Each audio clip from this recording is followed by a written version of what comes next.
In the subway, my son-in-law and daughter pushed me onto the tracks, right in front of the train.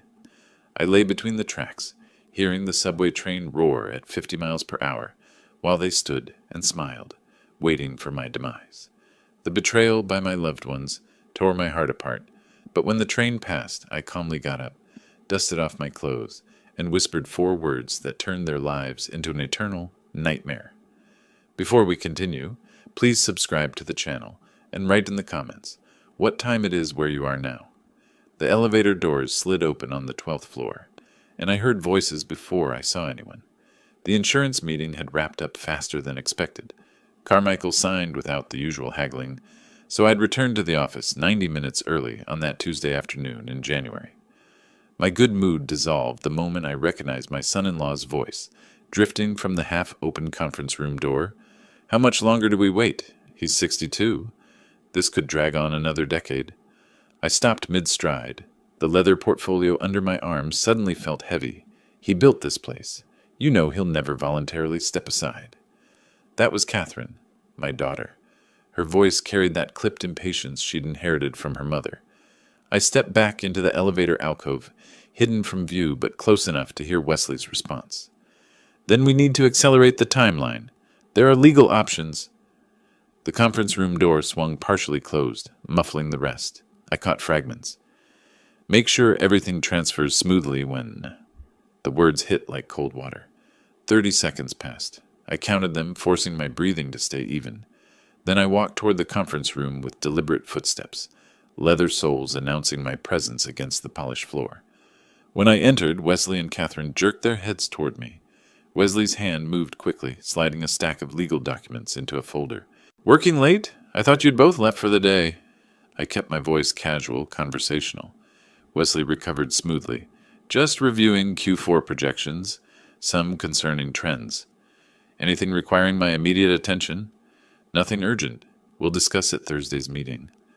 I nodded, noting how Catherine wouldn't meet my eyes. The manila folder sat between them like evidence at a crime scene. Whatever I'd interrupted, they both knew I'd heard something, and we all pretended otherwise. 2 hours later, I sat across from Wesley in the executive dining room on the 15th floor. The January sun slanted through floor-to-ceiling windows, harsh and cold. Catherine had joined us, picking at her salad, while Wesley launched into what he probably thought was a careful pitch. "The industry's changing fast. Younger leadership brings fresh perspective." I cut my steak methodically, keeping my hands steady. "I've adapted to every change in 30 years. What makes this different? No offense, but traditional methods don't work anymore. You're—" He paused, searching for diplomatic phrasing. "Old? You can say it. Established? Set in your ways. The company needs room to evolve." I placed my fork down deliberately, the small clink against china marking a shift in the conversation. "My will is clear. After I'm gone, everything passes to Catherine, managed by you. Until then, I run this company." Wesley leaned forward, invading the space across the table. His voice dropped lower, harder. "That's not good enough. We need control now." "Need or want?" His jaw clenched. The careful mask he'd been wearing cracked slightly. "You're making a mistake. Holding on too tight breaks things." I maintained steady eye contact. "Are you threatening me, Wesley?" Before he could answer, Catherine spoke up. "Dad, you're being unreasonable. We're family. Why can't you trust us?" Something twisted in my chest, but I kept my voice level. "Trust is earned through actions, not demanded through blood." "You've never believed in me." Her fingers twisted her wedding ring round and round. "Never thought I was capable." "I gave you a position. You chose to use it against me." She stood abruptly, her chair scraping backward. Wesley rose with her, towering over me for a moment in what I recognized as a calculated power display. "Wesley's right," Catherine said, her voice tight. "You'll regret pushing us away." They gathered their things, Wesley slapping his folder against the table with more force than necessary, and left. Catherine hesitated at the door, glancing back once. Whatever guilt flickered across her face vanished quickly when Wesley called her name from the hallway. I sat alone at the table. My coffee had gone cold. Through the windows the city sprawled beneath us, indifferent to the small drama playing out on the 15th floor. An ambulance siren wailed somewhere far below, fading into the general noise. 30 years building something real, and they wanted it handed over like car keys. Back in my office, I locked the door, something I rarely did. The click of the deadbolt felt significant, permanent. I pulled open the bottom drawer of my desk, the one that required a key I kept on a chain. Inside were corporate financial records, expense reports, vendor contracts. I spread the latest expense reports across the mahogany surface. My finger traced a line of transactions marked with Wesley's approval signature. Med Supply Solutions. Amounts ranging from $3,000 to $8,000, recurring monthly. I pulled out my vendor contracts, flipping through until I found the medical equipment suppliers we'd used for years. Med Supply Solutions wasn't listed. The numbers didn't align with any contract I'd authorized. Small enough amounts to slip past cursory review, large enough to add up over time. I sat back in my chair, the leather creaking. That conversation I'd overheard wasn't casual complaining. It was scheming. Accelerate the timeline. Legal options. What exactly had they been planning before I interrupted? I thought I knew my daughter. I thought I'd trained Wesley well, brought him into the business, given him opportunities. I'd been wrong about both of them. My hand rested on a folder embossed with the Ellis Healthcare Group logo, my creation built from nothing over 3 decades. The winter light was fading now, casting long shadows across the office. I looked at the framed photographs on my wall. Ribbon-cutting ceremonies, community awards, medical conferences. Wesley had waved dismissively at those photos during a meeting last month. At the time, I thought he was just being careless. Now I understood it was contempt. I pulled my phone from my pocket and photographed the expense reports, each page clearly showing Wesley's signature. Then I returned everything to the drawer and locked it again. Through my office window, I could see the lights of Manhattan, flickering to life as darkness settled over the city. Somewhere in this building, Wesley and Catherine were probably celebrating what they thought was my weakness, my sentimentality, my unwillingness to see what they were really doing. They wanted the company. Fine. I spoke aloud to the empty office, my voice steady and cold. You want the company? Let's see if you can handle what comes next. I opened my laptop and created a new folder. Q1 Audit Prep. Innocent enough. Inside, I began documenting everything I'd noticed. Every conversation, every irregularity. If they wanted to play this game, they'd discover I'd been playing longer than they'd been alive. 3 weeks crawled past. February arrived with dirty snow piling against Manhattan curbs and a coldness that had nothing to do with weather. I'd been coming to the office earlier each morning, often arriving by 7, sometimes earlier. The townhouse on the Upper East Side, my property, my name on the deed, had become uncomfortable. Wesley and Catherine lived there too, an arrangement that had seemed practical when I'd offered it 2 years ago. Now it felt like enemy territory. I kept my distance, let them think I was retreating, let them believe I was just an old man clinging to past glories, too stubborn to recognize reality. Meanwhile, I documented everything. On a gray Tuesday morning in early February, I pushed through the revolving doors of the Ellis Healthcare Group headquarters at 6:45. The lobby was empty except for security. I rode the elevator to 12, expecting the usual silence of an office not yet awake. Instead, lights blazed in the main conference room. Through the glass walls, I saw Wesley standing at the head of the table, my usual position, addressing 3 of our clinic directors. Sandra Chen wasn't among them, notable since she'd been my most trusted operational manager for a decade. I didn't hesitate. I walked straight into the conference room. The conversation died mid-sentence. Wesley's expression flickered, surprise, then annoyance, then that smooth professional mask he wore so well. Morning meeting? I kept my tone neutral, almost pleasant. Initiative I'm leading, Wesley said. He didn't move from the head of the table. Didn't want to bother you with details. The 3 clinic directors looked uncomfortable. Marcus Washington, who'd been with me since the beginning, stared at his notepad. Any meeting involving my clinic directors requires my approval. I let each word land clearly. We're just discussing operational improvements, nothing that affects strategy. I turned to the directors. I'll expect full notes on my desk within the hour. They nodded, avoiding Wesley's glare. I left without another word, but I'd made my point. Whatever Wesley had told them about upcoming organizational changes, and new reporting structure, they now understood I wasn't going anywhere. That evening, I returned to the townhouse later than usual. Catherine's coat hung in the hallway, but when I called out, she didn't answer. I found a note on the kitchen counter in her handwriting. "Working late, don't wait up." She was home. I'd seen her silhouette pass across the upstairs hallway window. I climbed the stairs to my private study, the room I'd used for decades, filled with medical journals and family photographs from better times. The door was open. Wesley sat at my desk, papers spread across the surface, using my space without permission. "That's my desk, Wesley." He didn't look up immediately, making me wait. When he finally raised his eyes, there was no apology in them. "Just needed space to work. Thought you'd be at the office longer."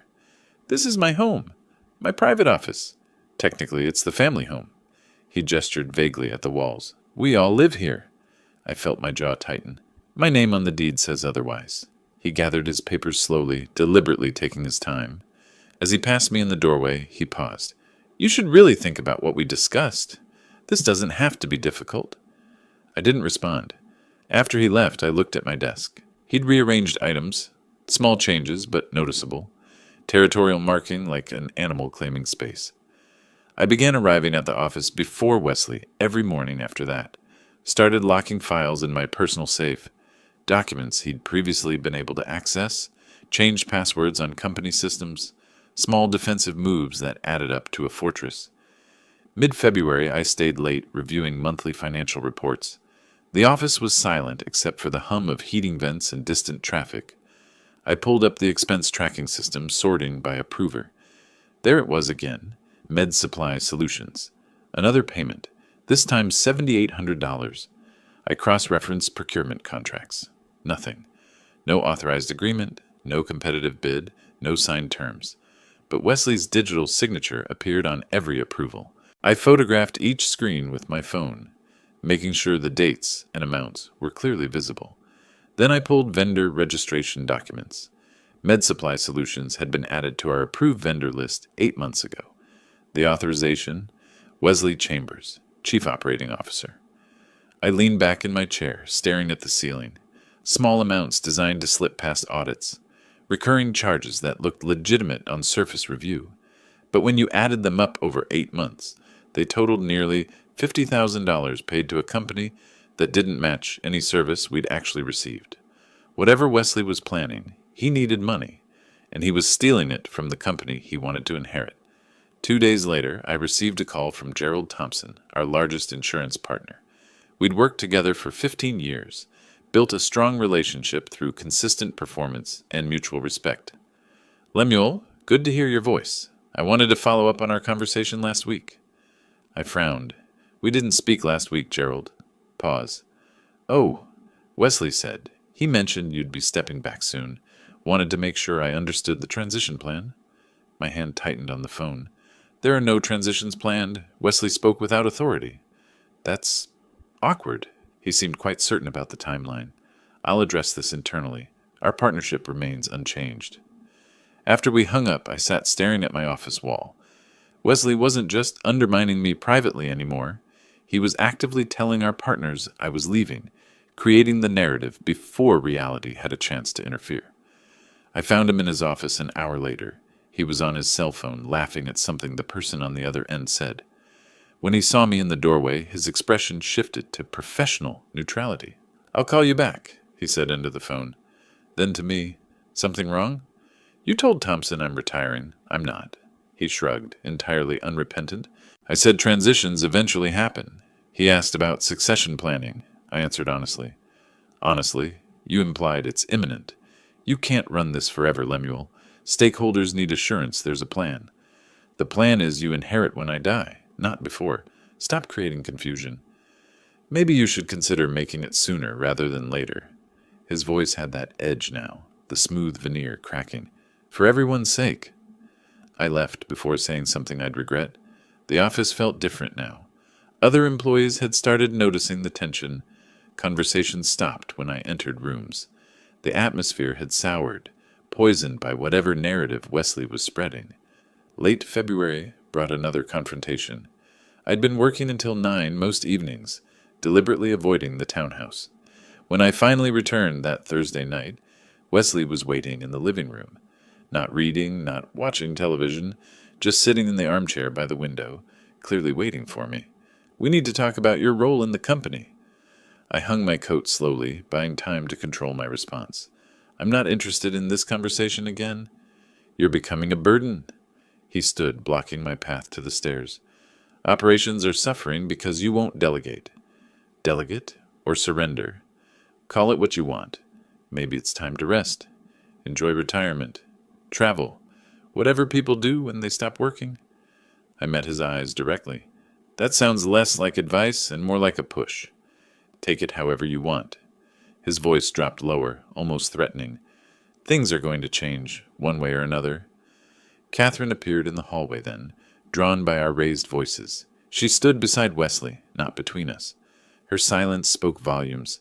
I looked at my daughter, really looked at her, saw how she'd positioned herself, physically and metaphorically, saw how she wouldn't meet my eyes, saw how her hand rested on Wesley's arm, a gesture of alliance. "I'm sleeping at the office tonight," I said. "Don't wait up." I grabbed my keys and walked out, leaving them standing together in the living room of my house. The office couch wasn't comfortable, but I'd slept in worse places. I lay there in the darkness, city lights filtering through the blinds, thinking about everything that had happened since that overheard conversation in January. This wasn't about business disagreements anymore. Wesley wasn't just impatient or ambitious.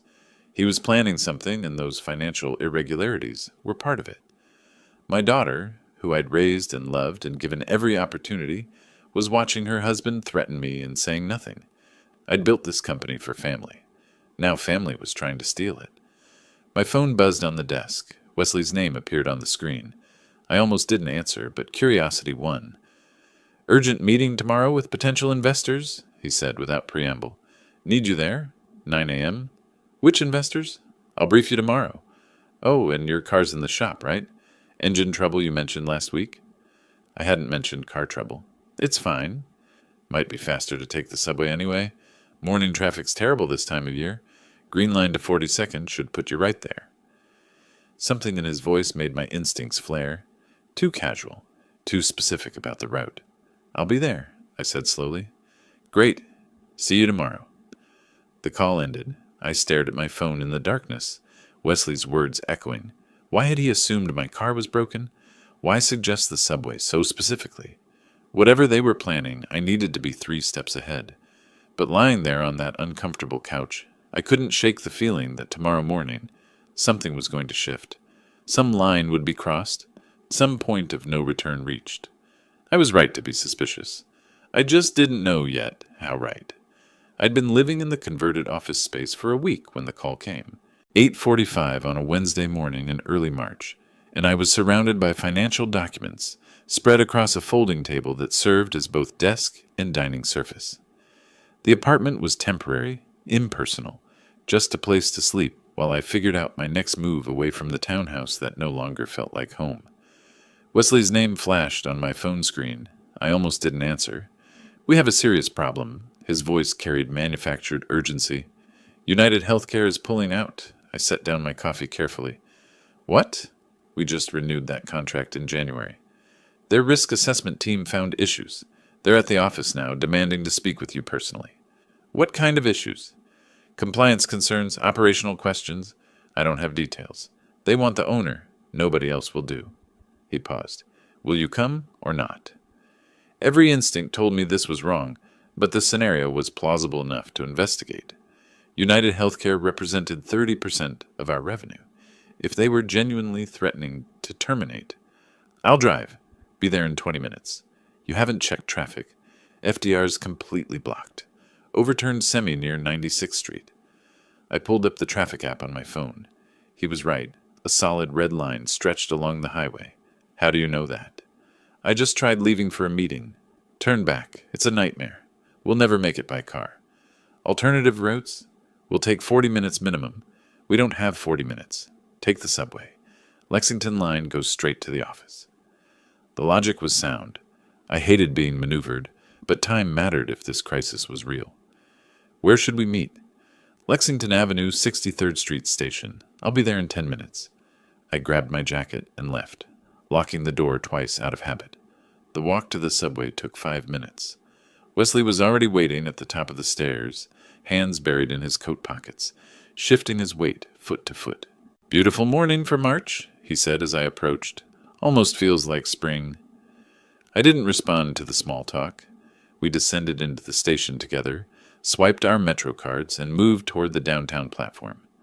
Mid-morning meant fewer people than rush hour, maybe 8 passengers scattered along the platform's length.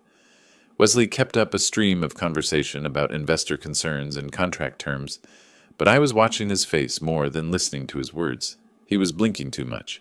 His hand kept moving to his jacket pocket and away again. The smile he wore looked rehearsed.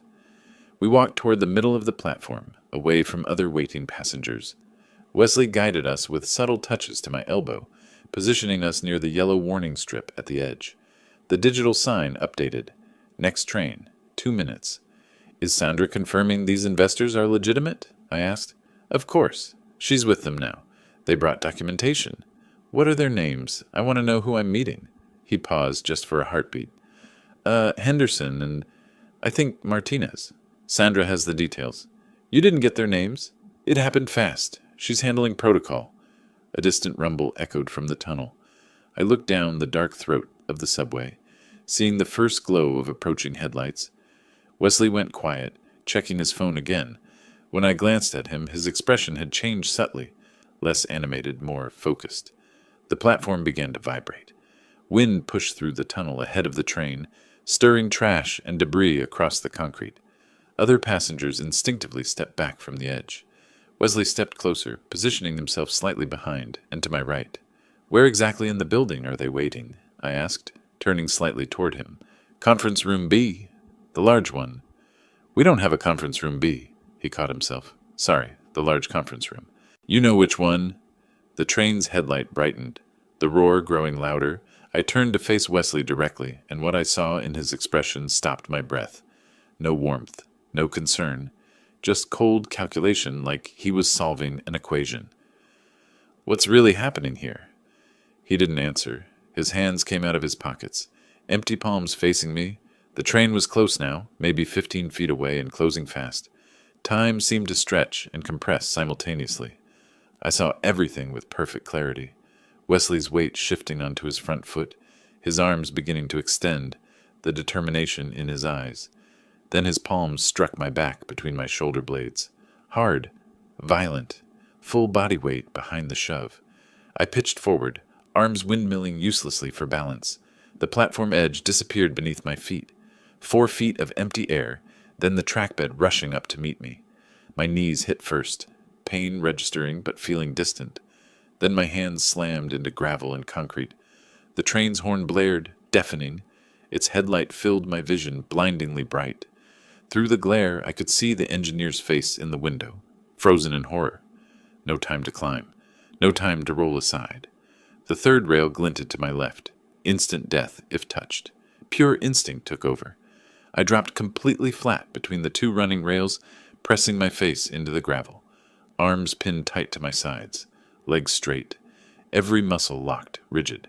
I sucked in one last breath and held it.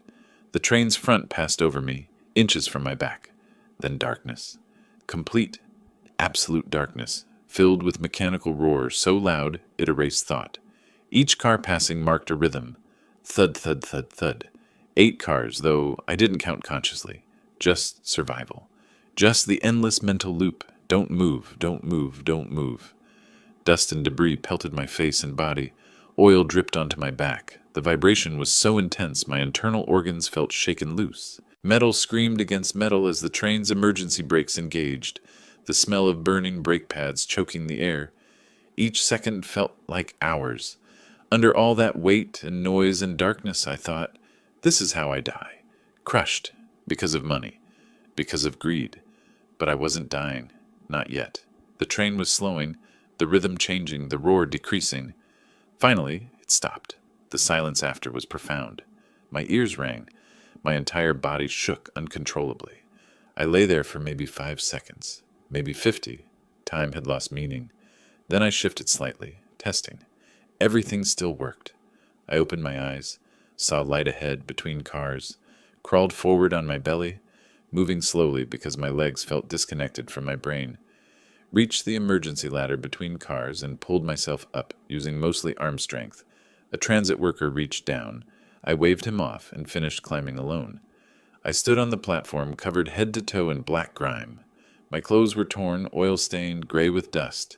Blood seeped through my torn pants at the knees. I looked like I'd crawled through a coal mine. Wesley stood frozen 20 feet away, his face showing not relief, but calculation. Behind him, Catherine burst through the crowd, breathless, her arrival timing too perfect to be coincidence. "Dad! Oh no, what? Wesley, what happened?" Her face showed shock, but her eyes showed something else entirely. Not relief. Frustration. Other passengers surrounded me, voices overlapping. "Are you okay?" "Someone call an ambulance." "I saw someone push him." "No, he fell. He just fell." I ignored them all. Walked directly toward Wesley and Catherine, my steps deliberate despite the shaking in my legs. Other passengers parted for me. I stopped 2 feet from them, close enough to see their pupils dilate, close enough to watch their masks slip for one crucial second. They'd wanted me dead, my daughter, my son-in-law. They'd planned this, coordinated timing, positioned themselves, and now they were disappointed I'd survived. A transit officer approached. "Sir, what happened? Did you fall?" I kept my eyes locked on Wesley. "I was pushed." "Pushed? By who?" Wesley stepped forward quickly. He stumbled. I tried to grab him, but couldn't reach. "He pushed me, deliberately." "That's insane." Wesley's voice took on injured innocence. "Why would I—" "He's confused, officer. The trauma—" I studied them both for a long moment. Catherine couldn't hold my gaze. Wesley held it too long, too steady, overcompensating. Around us, more officers arrived. Passengers gave statements. Someone called for paramedics. I spoke quietly, but every word landed with absolute certainty. "I'll see you in court." Then I turned and walked toward the station exit, leaving them with the officers. Behind me, Wesley called out, "Lemuel, wait! This is a misunderstanding." I didn't turn, didn't respond, just kept walking, one foot in front of the other, until I reached the stairs and climbed toward daylight and air and the rest of my life. The moment Wesley's hands struck my back, time fractured. I felt the pressure between my shoulder blades, felt my body pitch forward into empty space, felt gravity claim me with indifferent finality. No, no, no. The trackbed rushed up. My knees hit first, sending white lightning through my legs. But pain didn't matter, because the train was right there. Headlight blazing, horn screaming, metal beast, bearing down at 30 miles per hour. 10 feet away. 8, 6. Flat. Lie flat. I saw the third rail to my left, that innocent-looking bar carrying enough electricity to stop my heart instantly. Death on my left, death bearing down from above. Survival only in the 18-inch gap between the running rails. Center, stay, center. My hands hit gravel. I rolled briefly onto my back, saw the train's undercarriage, mechanical guts and grinding wheels in oil-streaked metal. Flipped back to my stomach, arms pinned to sides, legs straight, face turned sideways against the trackbed, creating the smallest profile possible. The train's front passed over me, then darkness swallowed everything. The roar erased thought, erased identity, erased everything except the primal mantra. Don't move, don't move, don't breathe, don't exist. The undercarriage was inches from my back. I felt its heat, smelled burning oil, tasted metal, dust. Each car's passage marked itself. Thud, thud, thud, thud. Debris pelted my face. Something wet, oil or brake fluid, dripped onto my neck. The vibration rattled my teeth, shook my organs, seemed to loosen the joints of my skeleton. How many cars? How long? How much longer? My lungs burned for air, but I kept my mouth clamped shut, breathing in tiny sips through gritted teeth. My hands clutched gravel not for physical stability, but for psychological anchor. Something real, something that proved I still existed. The train was breaking. I felt it through the rails pressed against my sides, metal screaming against metal, the smell of burning brake pads mixing with oil and dust and my own sweat. The rhythm changed. The roar decreased incrementally, then stopped. Complete silence after mechanical chaos. My ears rang so loudly the silence seemed louder than the train had been. I lay frozen, afraid that moving would somehow restart everything, that the train would surge forward and crush me after all. Test the body, one limb at a time. Fingers curled, toes flexed, arms shifted, legs bent slightly at the knees. Everything still worked. I was whole. I was alive. My son-in-law tried to kill me. I opened my eyes. Ahead, maybe 15 feet, I saw light between cars. I crawled toward it on my belly, pulling myself forward with my elbows because my legs had turned to water. The distance felt infinite. Finally, I reached the emergency ladder and grabbed the lowest rung. "Don't move! Stay there! We're coming!" A transit worker's voice from above. "I'm coming to you!" My voice came out hoarse, scraped raw. I pulled myself up using mostly arm strength. My legs shook so badly they could barely support weight. Hand over hand, rung by rung, I climbed back to the platform. The transit worker reached to help. I waved him off and finished alone, hauling myself over the edge and standing on legs that trembled like a newborn calf's. The platform was chaos. Passengers clustered in knots, voices overlapping. "Did you see?" "Someone pushed him." "No, he fell." "Call an ambulance." I stood there, brushing ineffectually at my clothes, leaving black streaks on my hands. My business suit was destroyed, torn at knees and elbows, soaked with oil and track grime. My face felt caked with dust. When I touched my cheek, my fingers came away black. Then I saw Wesley. He stood 20 feet away, frozen in place, his face a mask of false concern that didn't reach his eyes. Our gazes locked. For one unguarded second, I saw through him completely. Not worry, not relief, calculation. He was already building his story, already preparing his defense.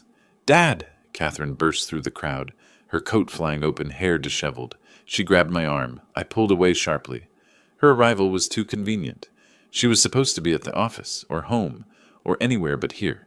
Yet here she stood, breathless at the exact moment to play concerned daughter. "Oh my, what happened? Wesley, what happened?" The performance was skilled. Her voice pitched perfectly between shock and concern, but her eyes betrayed her. When she looked at me, truly looked at me, before remembering to school her expression, I saw frustration, not relief. They'd wanted me dead. The realization crystallized with perfect clarity. This wasn't a sudden impulse by Wesley, a moment of rage. This was planned, coordinated. The urgent meeting fabrication, the traffic report he'd waited for, the specific platform position, Catherine's timed arrival to witness the tragic accident. A transit officer pushed through the crowd. "Sir, are you injured? What happened?" I kept my eyes on Wesley. I was pushed. Pushed? By who? Wesley moved quickly, his voice taking on wounded innocence. He stumbled. I tried to grab him, but couldn't reach. The train was coming so fast. He pushed me. My voice was steady, despite the adrenaline still flooding my system. Deliberately. "That's insane." Wesley spread his hands in helpless confusion. "Why would I—" "Officer, he's confused. The trauma of what just happened," Catherine joined in. "Daddy, please, you need medical attention. You're in shock." "You're here," I said to her. "How convenient." "I was coming to meet you both. I just got here. I saw—" She reached toward me again. Perfect timing. More officers arrived. Passengers offered contradictory accounts. I saw someone behind him. No, he was alone. I think he lost his balance. Someone definitely pushed. The platform cameras had been experiencing intermittent issues. Wesley had probably arranged that too. Through all the chaos, I stood perfectly still, studying the two people I'd loved most in the world. My daughter, who'd chosen money over blood. My son-in-law, who'd just tried to murder me in broad daylight. They stood together, physically close, united, against me. The transformation that had been building since January reached completion in that moment. Not father, not boss, not victim. Strategist. Hunter. Someone planning systematic destruction. I walked toward them slowly. Officers and passengers formed a circle, watching. I stopped 2 feet away, close enough to see every micro-expression on their faces. Wesley's jaw was clenched. Catherine twisted her wedding ring. Both waited for my next move. I looked at Wesley, then Catherine, then back to Wesley. Let the silence stretch until it became uncomfortable. Then I spoke, quietly enough that they had to strain to hear. "I'll see you in court." I turned and walked toward the station exit. "Lemuel, wait!" Wesley called after me. "This is a misunderstanding. We need to talk about this." I didn't turn, didn't acknowledge him, just walked with steady purpose toward the stairs, each step taking me away from the platform and toward something new, something focused, something dangerous. Behind me, I heard officers asking Wesley and Catherine to stay for additional questions, heard passengers still arguing about what they'd seen, heard the general confusion that would make a criminal case nearly impossible to prove. But criminal case wasn't what I was thinking about. I climbed the stairs to street level and emerged into cold March sunlight. My hands were shaking, not from fear, but from rage being contained. I pulled out my phone, scrolled through contacts until I found the name I needed. Gerald Morrison, attorney. My finger hovered over the call button. This was the decision point. Call the attorney, and everything changed. This became war. Total war. I pressed call. 3 rings, then, "Gerald Morrison." "Gerald, it's Lemuel Ellis. I need to see you immediately. My son-in-law just tried to kill me, and I'm going to destroy him." Silence on the line. Then, "Come to my office. I'll clear my afternoon." I hung up and started walking. My knees hurt. My back ached. I was covered in filth and probably looked deranged. But my mind had never been clearer. They wanted the company. They'd wanted me dead for it. Now I'd show them what it meant to fail at murder while revealing your true intentions. The emergency clinic took 40 minutes. A nurse cleaned the scrapes on my knees and temple, applied bandages, checked for concussion. The doctor asked how I'd gotten track debris in my hair. I told him the truth. He looked at me like I'd survived something impossible. "You're lucky to be alive." "I know." By early afternoon, I sat across from Gerald Morrison in his Midtown office. My ruined suit had been replaced with clothes I kept in my gym locker, wrinkled but clean. Gerald's desk was covered with police reports and witness statements. "I'll be direct." He slid the first document toward me. "The criminal case is weak, very weak." I picked up the police report. Platform cameras had experienced technical failure during the precise window of the incident. 6 witnesses present, 6 different stories. 3 saw me stumble. 2 thought they saw a possible push. 1 saw nothing at all.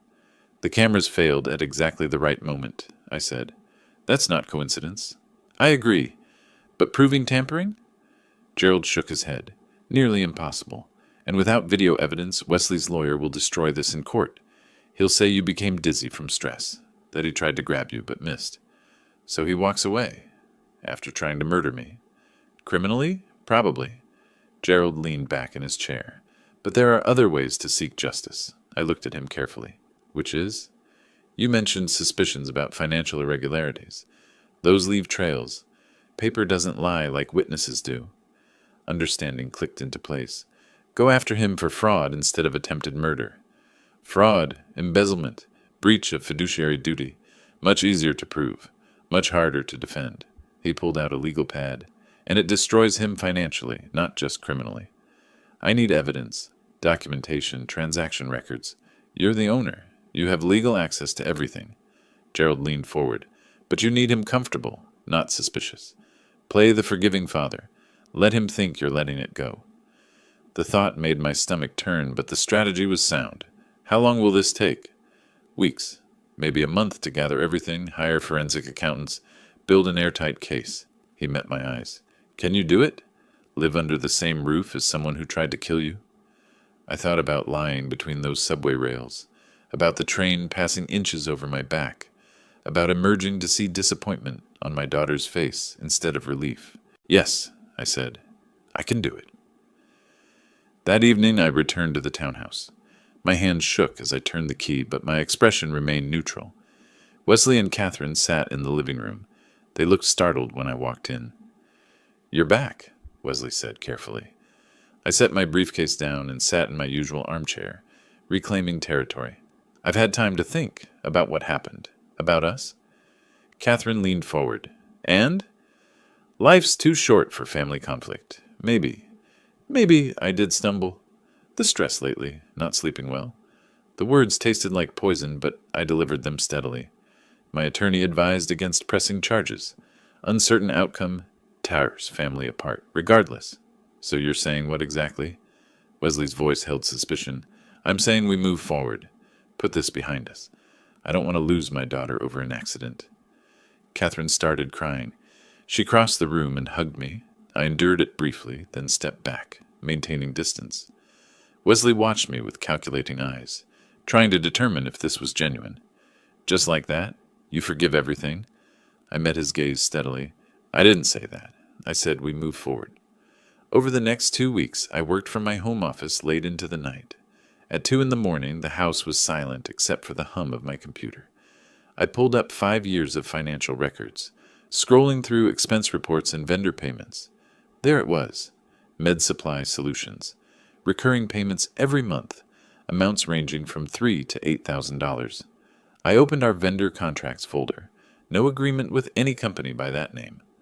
I looked up the business registration, formed in Delaware in 2021, address listed as a UPS store in Newark, opened the banking portal and traced wire transfers. The destination account was in the Cayman Islands. The account holder name included Wesley's mother's maiden name, Harrington. Amateur mistake.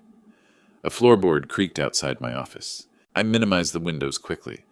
Wesley appeared in the doorway, hair disheveled. Working late? Couldn't sleep. I gestured at the screen, displaying harmless quarterly reports. Going over numbers. Why now? You never cared about details before. Nearly dying changes perspective. Makes you want things organized. He stepped into the room, eyes scanning my desk. You're looking for something. Should I be? He paused, then shook his head. Of course not. Just seems odd, the timing. Go back to bed, Wesley. This doesn't concern you. He left, muttering, Everything in this company concerns me. I waited until his footsteps faded, then opened the files again. I spent the rest of the night documenting everything, taking photos with my phone, creating an external hard drive labeled Estate Planning Docs to avoid suspicion. By morning, I had 42 months of fraudulent payments, totaling $340,000. The next day, I contacted Brennan & Associates, forensic accountants. I met with Jennifer Brennan in a conference room downtown, sliding a USB drive across the table. Complete financial records, 5 years. I need comprehensive review of all expenses over $1,000. She nodded, professional and efficient. Preparing for acquisition due diligence? Something like that. Pay particular attention to vendor payments. Understanding passed between us without words. She knew what to look for. At breakfast the following morning, I made the announcement. I've hired Brennan & Associates, forensic accountants. Wesley's coffee mug paused mid-air. Why? What for? Routine audit. Should have been doing them annually anyway. Catherine frowned. Is this because of what happened? You don't trust us? It's because I almost died and realized I've been sloppy with compliance. Nothing personal. What exactly will they be auditing? Wesley's voice was carefully casual, but I saw his hand shake slightly. Everything. 5 years of transactions, vendor relationships, expense approvals. I met his eyes. I'll need you to provide full access to your approval records. Of course, happy to cooperate. 3 weeks later, late April sliding into May, I sat alone in my car near the office.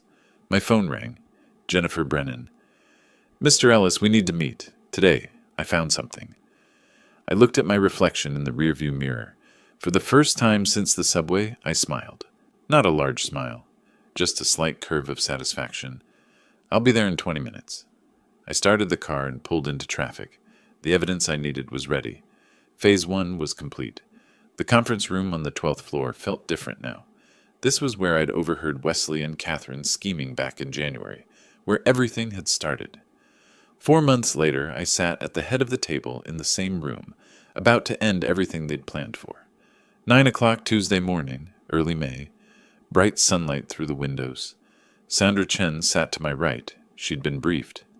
Robert Park and Margaret Foster flanked the opposite side, both understanding what was coming. Wesley and Catherine sat across from me, still believing this was a routine quarterly board review. I distributed bound documents to each person. The cover page read, Confidential Restructuring Proposal. Wesley's expression shifted from boredom to sharp attention as he read the title.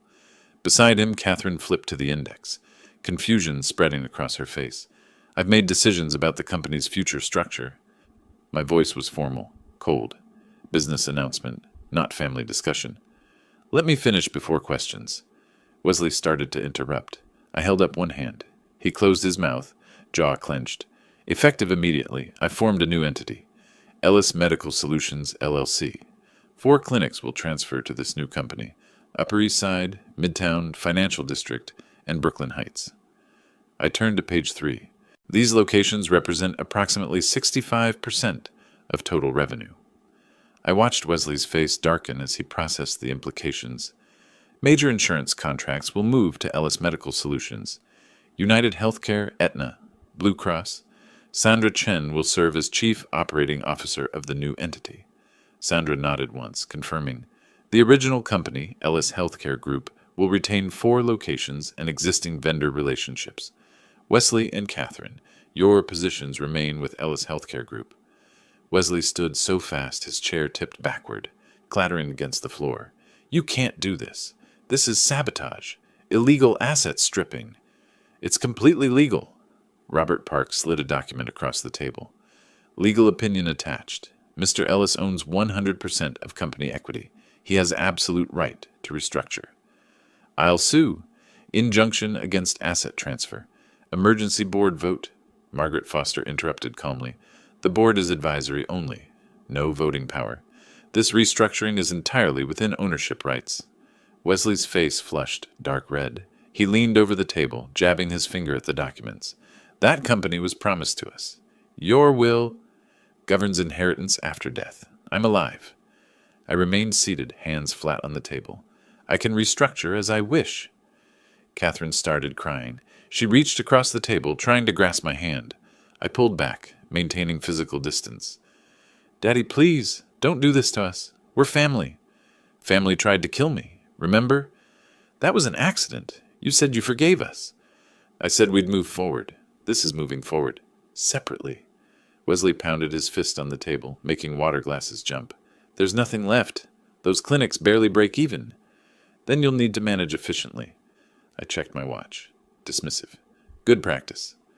How are we supposed to survive on that? Catherine's voice rose, tears streaming. I met her eyes directly. The same way I survived lying between subway rails. Figure it out. Wesley grabbed the documents and stormed out, Catherine following. The door slammed hard enough to rattle the frame. Sandra exhaled slowly. That took courage. It took math. Numbers don't lie about who's been stealing. I gathered my materials. We'll finalize transfer logistics this afternoon. I want everything operational within 2 weeks. That evening, I returned to the townhouse for the last time as a resident. I moved through rooms methodically, packing only what belonged solely to me. Clothes from my closet, leaving Catherine's things untouched. Documents from the safe. Photos of young Catherine before Wesley, leaving wedding pictures where they hung. Wesley found me in the master bedroom, suitcase open on the bed. You're kicking us out? Your own daughter? I folded a shirt precisely. My house. My decision. 30 days is legally required notice. I handed him an envelope. He ripped it open, read the eviction notice. Where are we supposed to go? Not my concern. Find an apartment. Use your salary from Ellis Healthcare Group. What salary? Without those contracts, there's no revenue for payroll. I placed the eviction notice on the dresser. Then cut expenses. Prioritize. Basic management. Catherine appeared in the doorway. I can't believe you're doing this. I didn't look up from packing. I can't believe you stood on that platform and smiled while I almost died. She had no response to that. They both watched as I carried boxes downstairs and loaded them into my car trunk. I took my house keys off the keyring and placed them on the kitchen counter. Wesley blocked the doorway briefly. I walked past without breaking stride. The apartment in Murray Hill was sparse. 3 flights up, 1 bedroom. Unfurnished except for a single chair I'd bought that morning. I carried boxes up the stairs alone, setting them in neat rows along the wall. I opened the blinds. Different view than the townhouse. No garden, no privacy, but unobstructed. Honest.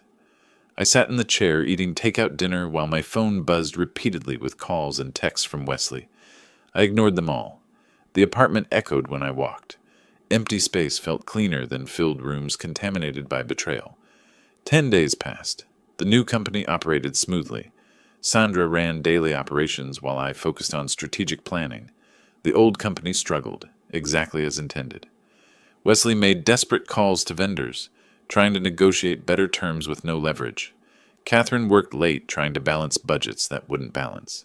I was in my new office reviewing financial projections with Sandra when my assistant knocked. "Mr. Ellis, there's a process server here. Legal documents for you." The envelope was thick. I opened it, standing in the doorway. Wesley and Catherine had filed lawsuit, challenging the restructuring, seeking injunction, claiming breach of fiduciary duty and elder abuse. 15 pages of allegations arguing I was mentally incompetent, acting maliciously, violating implied promises. I read the entire complaint without sitting down. When I finished, I looked at Sandra. They're fighting back. "What do we do?" I allowed myself a slight smile. The first genuine one in weeks. "We counterattack. Get Morrison on the phone." She reached for her cell immediately. I walked to the window, looking out at Manhattan stretching in all directions. Wesley thought this was about the company, about money and control and inheritance. He still didn't understand. This wasn't about business. This was about accountability, about making sure people who try to murder you for profit lose everything they wanted from your death. The lawsuit was expected, even welcome. It opened the door for discovery, for depositions, for putting everything on public record. They'd filed first, thinking aggression would intimidate me. They'd just made a serious mistake. Morrison's voice came through the speakerphone. "I heard. They're going nuclear." "Good," I said. "That makes phase 2 easier. Time to show them what we found in the audit." Morrison spread the lawsuit across his conference table. 47 pages of accusations, each more absurd than the last. I sat across from him reading sections, occasionally shaking my head. "They're claiming you made oral promises to transfer the business." Morrison highlighted a passage with yellow marker. "Can they prove it?" "No, because I never promised immediate transfer, only inheritance after death." "The competency angle is more concerning." He flipped to page 32. "They're requesting court-ordered psychological evaluation, citing erratic behavior post-trauma." I looked up sharply. "Based on what?" "The subway incident. Your document gathering afterward, which they're calling paranoid. The restructuring, which they're calling impulsive revenge." He met my eyes. "It's desperate tactics, but a judge might grant evaluation just to be thorough. I'll take their tests, pass everyone. That's the plan. But it means weeks of appointments, multiple doctors, legal costs mounting while we wait for results." He pulled out a calculator. "Volkman and Associates bills aggressively. Figure $40,000 monthly just defending against their motions." The number didn't shock me. I'd expected financial warfare. "Bill me. I'm not settling." "Emergency hearing in 1 week. They're requesting immediate injunction to halt all business operations pending trial." I leaned back in my chair. "They won't get it. I own the company. No shareholders to protect." "Agreed. But we have to show up, argue, respond to every motion they file. Each appearance costs $8,000 to $15,000. Morrison closed the document. "They're counting on financial pressure forcing negotiation." "Let them count." The following week brought the first court appearance. I sat at one table, Wesley and Catherine at another 20 feet away. We didn't speak, didn't acknowledge each other beyond cold assessment when the judge entered. Wesley's attorney argued I was destroying company value through malicious restructuring. Morrison countered that ownership rights were absolute. No shareholders existed to harm. The judge reviewed documents for 20 minutes, then struck his gavel. Motion for injunction denied. Plaintiff has not demonstrated likelihood of success on merits. Next hearing, July 8th. Small victory, but victories cost money. That hearing alone, $12,000 in legal fees. The court did grant one request, comprehensive psychological evaluation, 3 appointments scheduled over 2 weeks, cognitive testing, psychiatric interview, neurological examination, Dr. Patricia Hoffman's office, first appointment. I sat at a computer clicking through pattern recognition puzzles, reciting number sequences backward, solving logic problems. The tests were straightforward, almost insultingly simple. "Excellent cognitive function," Dr. Hoffman noted. "No signs of impairment." The psychiatric evaluation proved equally pointless. Dr. Ramirez asked about the subway incident, about my business decisions, about family relationships. How did nearly dying affect your mental state? It clarified my priorities, showed me who I could trust. Some might interpret your business decisions as retaliatory.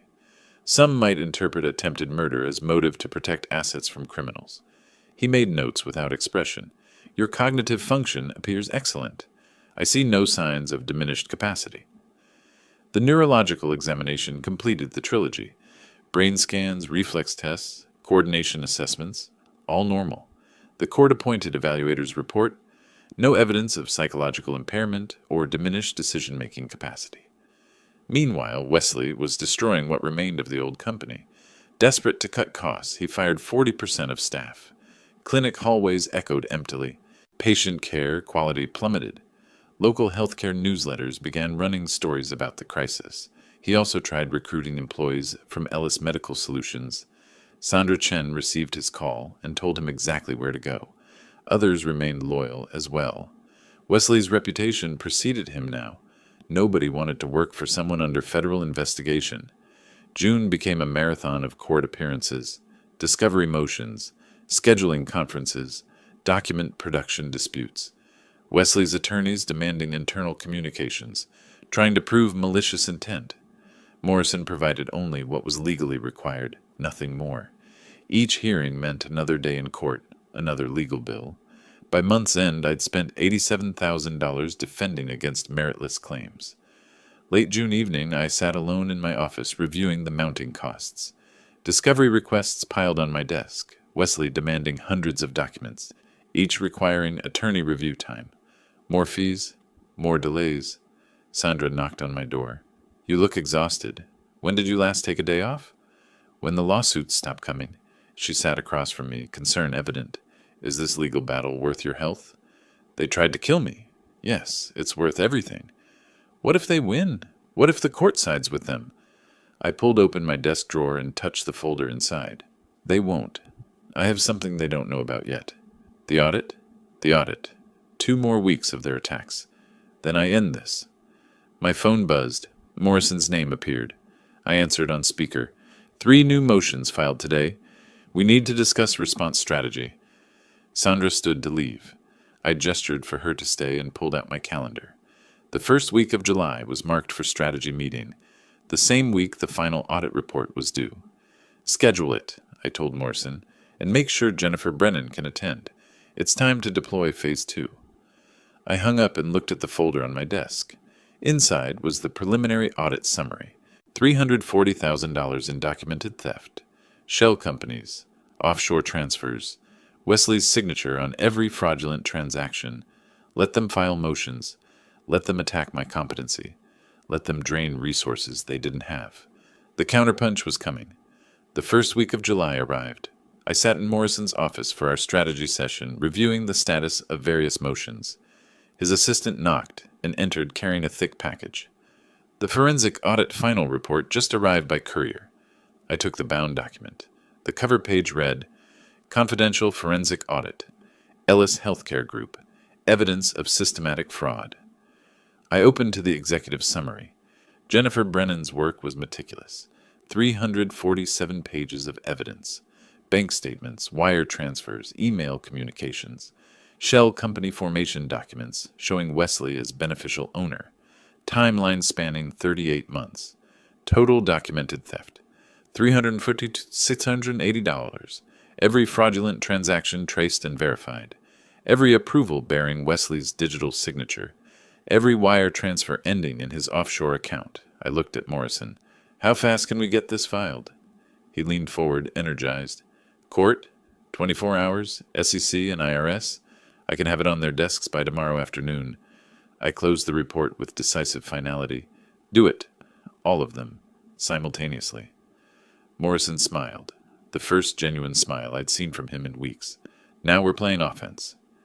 48 hours after filing the audit evidence, everything changed. Morrison submitted the report as an exhibit in the civil lawsuit, immediately becoming public record. Simultaneously, copies went to the SEC Division of Enforcement and IRS Criminal Investigation Division. The evidence package was comprehensive. 347 pages of financial records, bank statements, wire transfer documentation. Shell company formation documents showing Wesley as beneficial owner.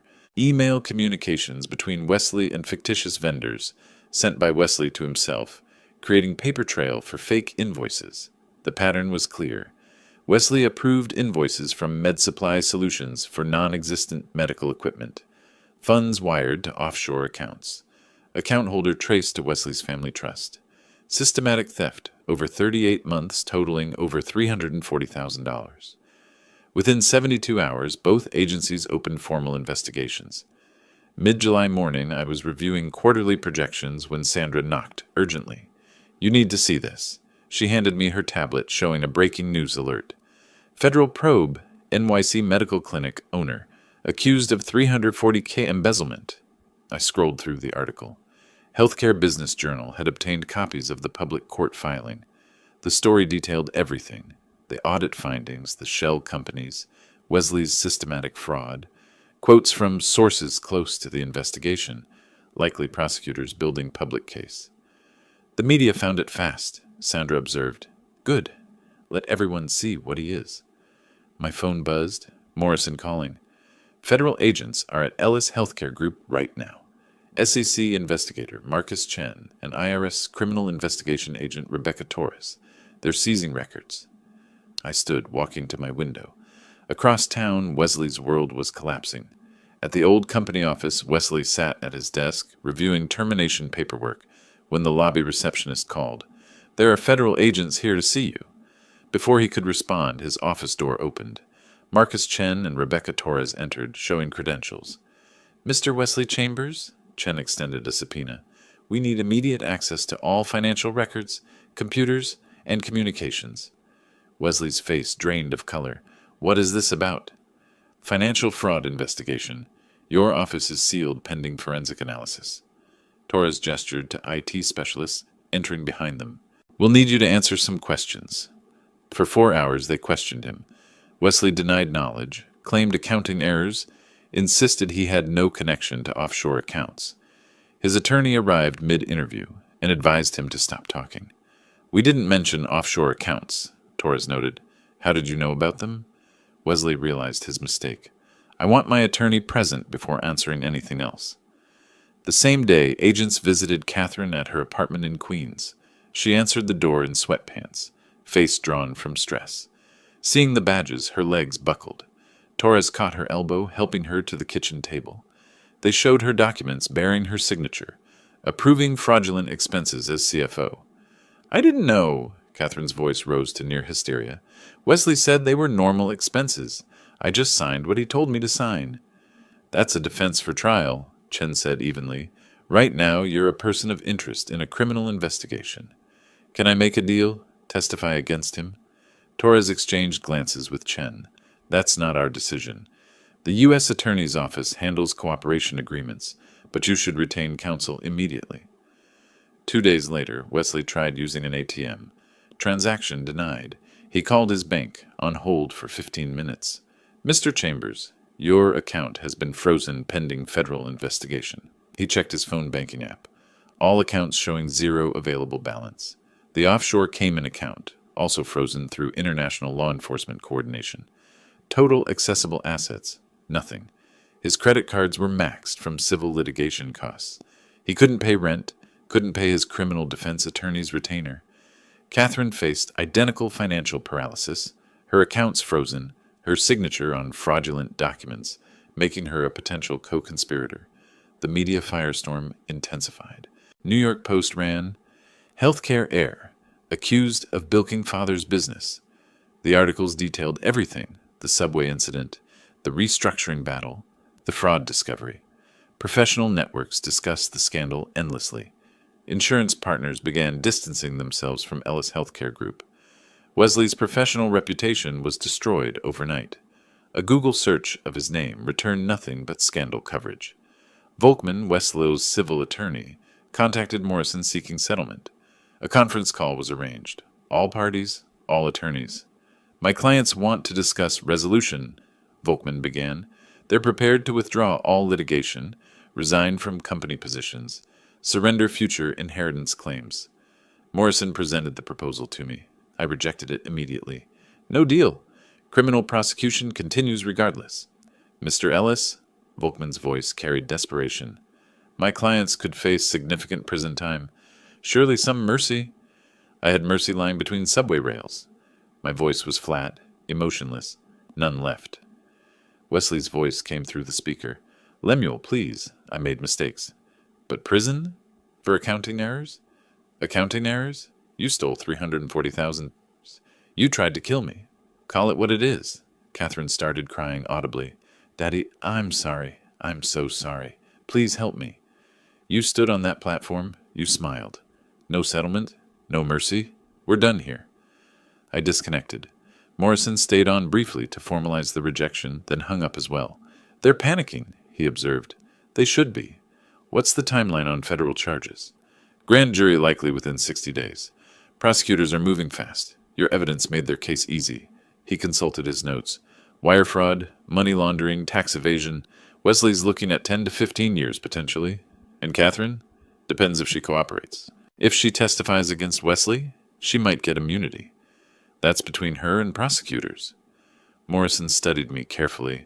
You're not troubled by the possibility of your daughter facing prison? She's an adult. She made choices. I met his gaze steadily. If she testifies truthfully, that's her decision. I won't interfere either way. That evening, my phone rang. Healthcare Business Journal reporter. Mr. Ellis, can you comment on the federal investigation of your son-in-law? I'm cooperating fully with authorities. The evidence speaks for itself. Some say this is revenge for a family dispute. This is about financial crimes. The audit uncovered systematic fraud. I reported it to appropriate authorities. No further comment. I hung up and ignored subsequent calls. Let the media draw their own conclusions from public records. Late July, I received a text from Morrison. U.S. Attorney's Office scheduled meeting tomorrow. They want to discuss your cooperation and timeline for charges. Wesley's attorney contacted them about plea negotiations. I typed back, I'll be there. No deals that include leniency. I put the phone down and looked at my calendar. A date in August was circled. Court decision on the restructuring case. Everything was converging. Criminal charges, civil case resolution, company implosion, all happening within weeks of each other. I stood and walked to the window. The city stretched out below, lights beginning to flicker on as darkness settled. Somewhere out there, Wesley and Catherine were watching their lives disintegrate. Bank accounts frozen, criminal charges imminent, professional reputations destroyed. They'd wanted to take my life and my company. Now they had nothing. And this was just the beginning. The end game was visible now, inevitable as sunrise. Everything I'd built over 30 years was being carefully dismantled and separated from the criminals who'd tried to steal it. The plan was executing perfectly.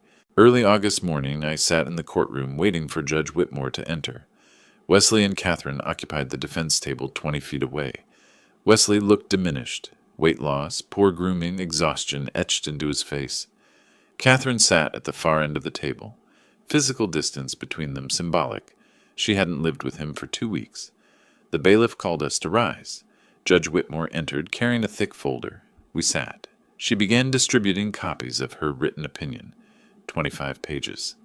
This court has reviewed extensive evidence and legal arguments from both parties. Her voice carried through the silent room. Plaintiffs claimed defendant restructured company in breach of oral promises. Evidence supporting such promises, none. She continued methodically.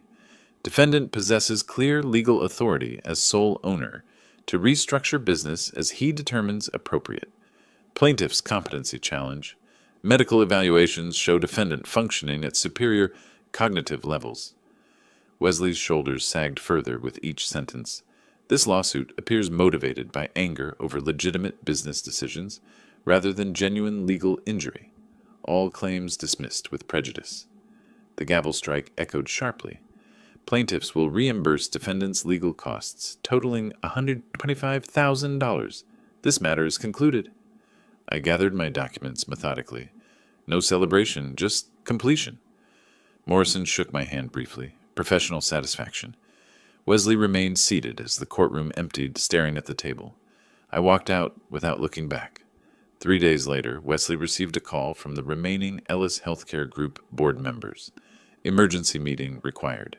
He arrived at the conference room to find 3 grim faces and a prepared resignation letter already on the table. "Wesley, the board unanimously agrees your resignation is necessary," Thompson said. "I haven't been charged with anything." Wesley's voice lacked conviction. "Investigation doesn't mean guilt. Your presence creates liability exposure. Insurance won't cover executives under federal investigation." The argument was brief. Wesley signed. Security escorted him out, his belongings in a cardboard box. Catherine resigned the same day via email, not even entering the building. Without leadership or viable contracts, Ellis Healthcare Group revenue collapsed. Couldn't make payroll for remaining 30 employees. Landlords demanded back rent. Medical supply vendors refused deliveries. Insurance partners canceled contracts citing quality concerns. The company attorney filed Chapter 7 bankruptcy, liquidation, not reorganization. Assets sold to pay creditors, equipment, furniture, patient records transferred to other providers. News coverage ran headlines about the shuttered business, the fraud scandal, the spectacular failure. Everything I'd built over 30 years, erased within months by Wesley's mismanagement and theft. But that had been the point, hadn't it? Separate what was valuable from what was infected. Ellis Medical Solutions thrived. The old shell collapsed under its own corruption. I listed the Upper East Side townhouse through a premier agency. Property valued at $4.2 million. Sold within 3 weeks to a hedge fund executive paying cash. Wesley and Catherine received their final notice. They'd been living there without paying rent, technically squatting. The last week of August, moving day arrived. I sent a representative. I didn't need to be there personally. Movers packed items I'd selected. Wesley and Catherine hastily loaded their belongings into a rented truck, while neighbors watched from windows. The social circle that once embraced them now witnessed their humiliation. They drove to Queens. 3rd floor walk-up, 850 square feet, industrial neighborhood. Monthly rent, $2,200. The contrast was staggering. From a $4 million townhouse to a cramped apartment with windows facing a brick wall. Their financial reality was brutal. Bank accounts remained frozen. Outstanding debts. $125,000 owed to me from the court judgment, $90,000 in legal fees to their own attorneys. No income, both unemployed and unemployable in healthcare. Credit cards maxed. Catherine found temp work, making $18 hourly. Wesley applied for positions, but background checks revealed the federal investigation. Rejection after rejection. They lived on Catherine's modest income, barely covering rent and food. The American dream inverted, from privilege to poverty in 6 months. Late August, approximately 10 days before September, my phone buzzed. Text from Morrison. "Wesley's plea hearing tomorrow at 10 a.m. U.S. Attorney's Office invited you to attend sentencing hearing if you want to provide victim impact statement." I typed back, "I'll be there." That evening, I opened my laptop and began writing. First line. On March 12, 2025, my son-in-law pushed me onto subway tracks in an attempted murder motivated by greed. I paused, considering my words carefully. This was the final piece, the closing statement. Everything had led to this moment. I wrote for 2 hours, revising until each sentence carried precise weight. When finished, I saved the document and closed the laptop. Tomorrow, I would deliver the final judgment. Then it would truly be over. The federal courthouse on Pearl Street gleamed in late August morning light. I passed through security, took the elevator to the 15th floor, and entered the courtroom. Wesley sat at the defense table with his criminal attorney, wearing an ill-fitting suit that hung on his gaunt frame. He'd aged a decade in 6 months. Catherine sat in the back row of the gallery, separate from her husband.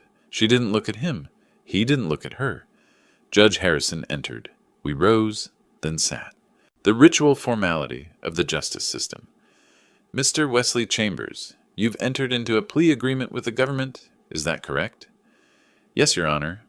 Wesley's voice barely carried. "How do you plead to the charge of wire fraud?" "Guilty, Your Honor." "And to money laundering?" "Guilty." The judge reviewed the pre-sentence report. Assistant U.S. Attorney Michelle Park presented the government's position, outlining Wesley's systematic theft over 3 years, the $340,000 stolen, the attempted murder when facing exposure. Wesley's attorney requested leniency, citing his client's acceptance of responsibility. Judge Harrison looked at me. Does the victim wish to make a statement? I stood and walked to the podium, placed my written statement down but didn't read from it. I'd memorized every word.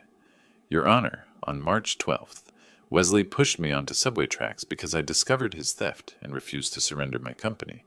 I survived by lying between the rails as the train passed overhead. My voice remained steady, clinical, no emotion, just facts. The physical trauma lasted weeks.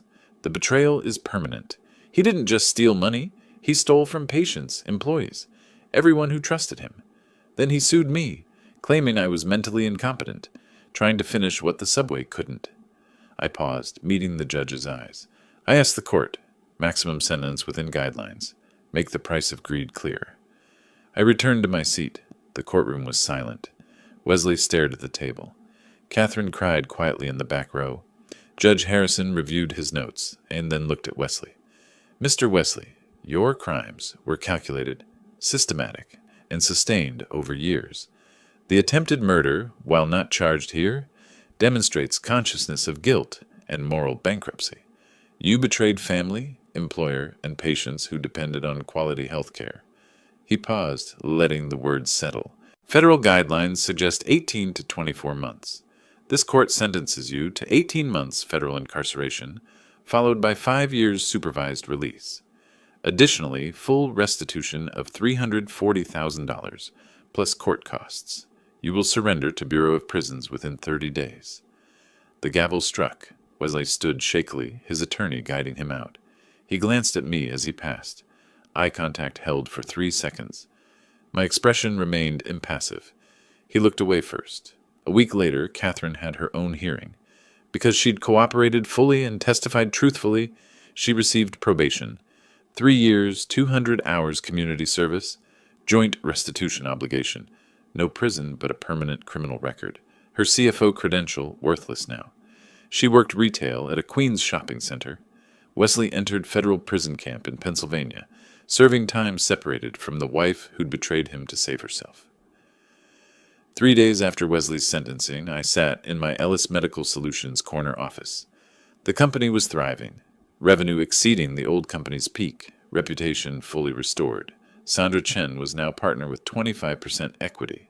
We'd built a talented team, Dr. Marcus Rivera as medical director, 5 new clinic managers, expansion plans in development. My phone rang. Caller ID, Catherine Ellis. I debated answering. Finally picked up. Said nothing, just listened. Dad, please don't hang up. Her voice was broken, desperate. I need to talk to you. I remained silent. Wesley's in prison. I'm on probation. We lost everything. I'm working retail, making minimum wage. I can't pay rent next month. Mom won't help. I have nobody else. She was crying now. I know I don't deserve anything from you, but I'm begging. Please, just enough to survive. I'm your daughter. I made terrible mistakes, but I'm still your daughter. The silence stretched. Finally I spoke. You stood on that platform. You watched him push me. You smiled. I was scared. He manipulated me. You're an adult. You made choices. Now live with them. So that's it?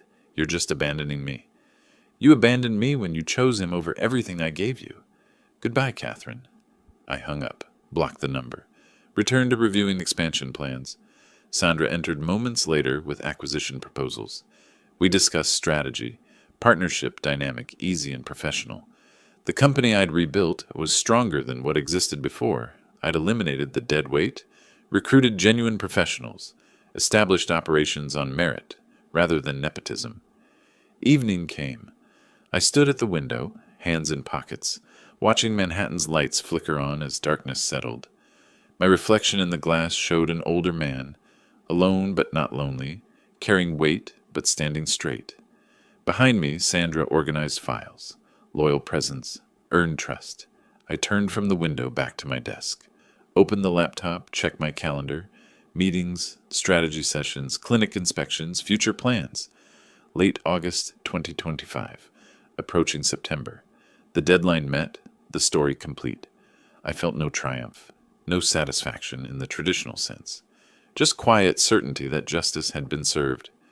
I'd protected what I built over 30 years and demonstrated that betrayal carries a price. Wesley would serve 15 months with good behavior, emerge with a criminal record, and decades of restitution payments ahead. Catherine would navigate probation, working minimum wage jobs, understanding finally that actions have consequences. The company thrived without them, better without them. I returned to work, planning tomorrow's agenda.